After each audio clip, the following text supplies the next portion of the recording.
Thank you all for joining the State of the Science Research Summit. Next slide.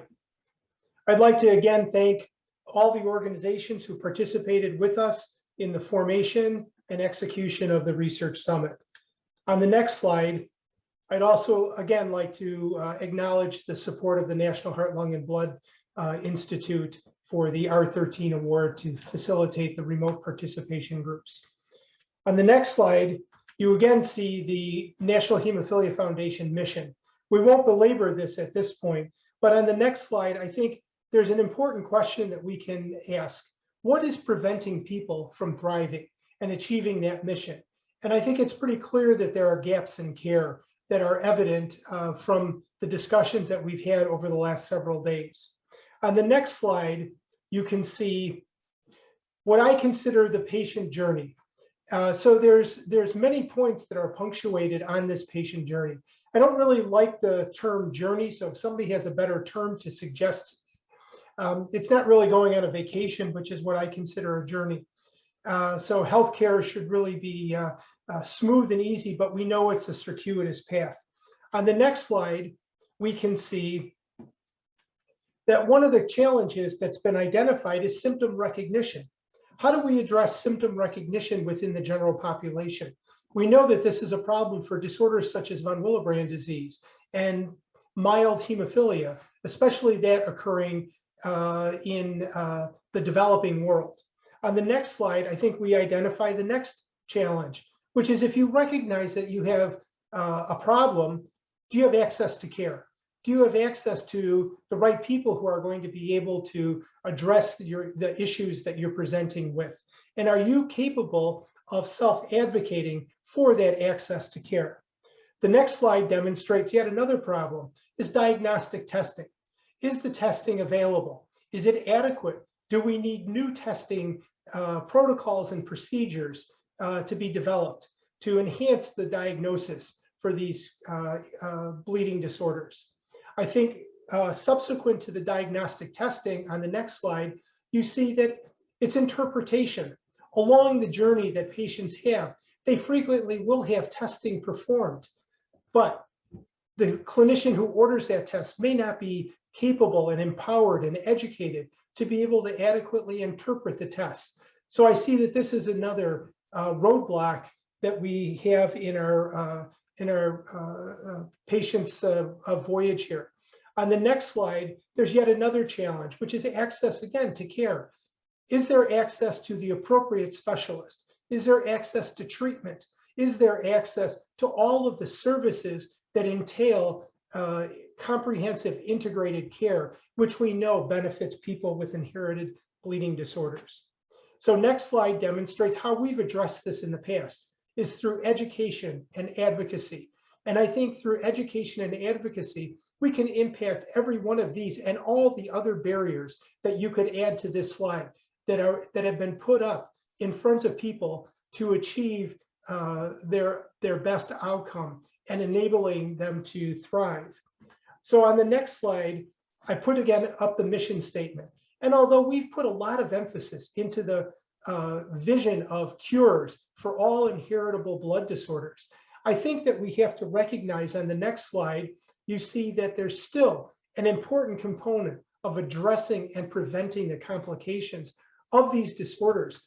What are people currently living with, and how do we care for those individuals while we're researching for cures? And it's not just cures for hemophilia. It's cures for, we heard many times, Glanzmann thrombasthenia, for rare and ultra-rare bleeding disorders, cures for von Willebrand disease, and vascular disorders such as hereditary hemorrhagic telangiectasia. So I really think that we should be inclusive and not leaving any bleeding or blood disorder behind. We should be addressing those complications while we're researching for cures. And of course, on the next slide is how we're going to do that, through research, through education, and through advocacy, so that we can enable people and families to thrive.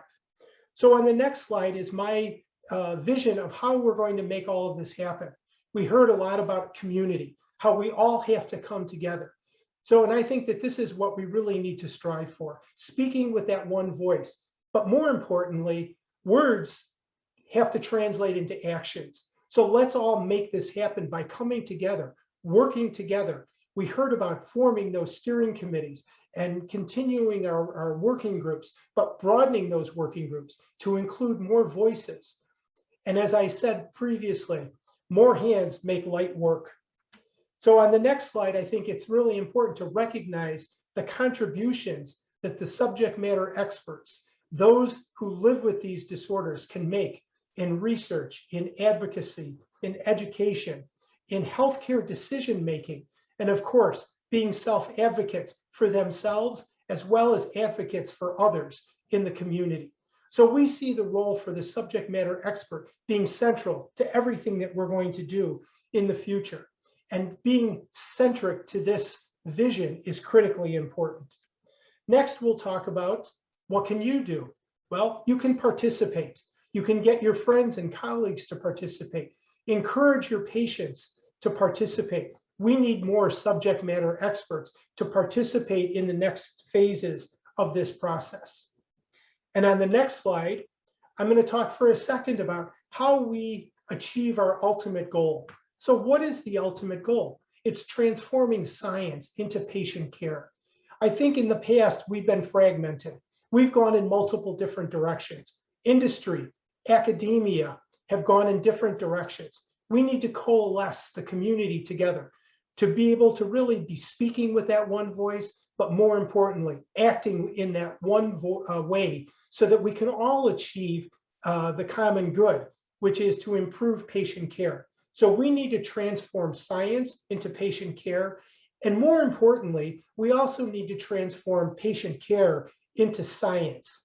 Every individual should be part of advancing research, either through direct participation in a research trial, contributing their data to a longitudinal study of the natural history of their particular disorder.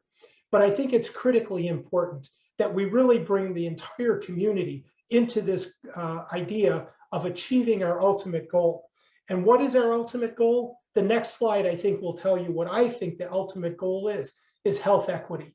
So from a past where we've been fragmented, we need to coalesce and really work together to achieve the future vision, which is what I call the blue sky vision, health equity. We really need to have that be our ultimate goal.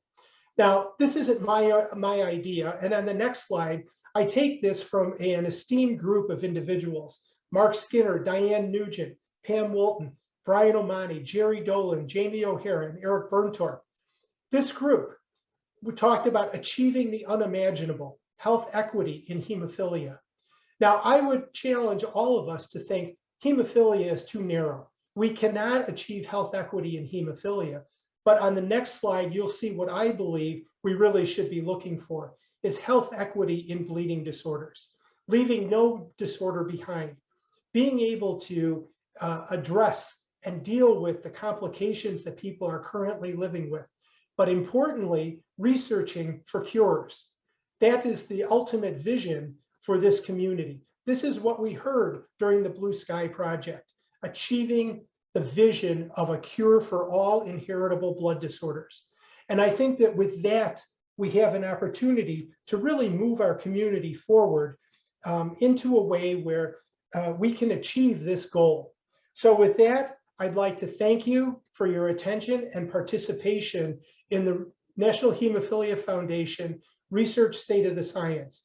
And I want to emphasize that NHF served as a catalyst for this, but I really believe that this was a full community effort, and NHF should not get the credit for this. All of you should get the credit, because this is really a community effort where we've all pitched in, we've all worked together to make this a realization. So I thank all of you for your participation, and I know that the work is just beginning. So thank you, enjoy the rest of your day, and we appreciate your input. Thank you.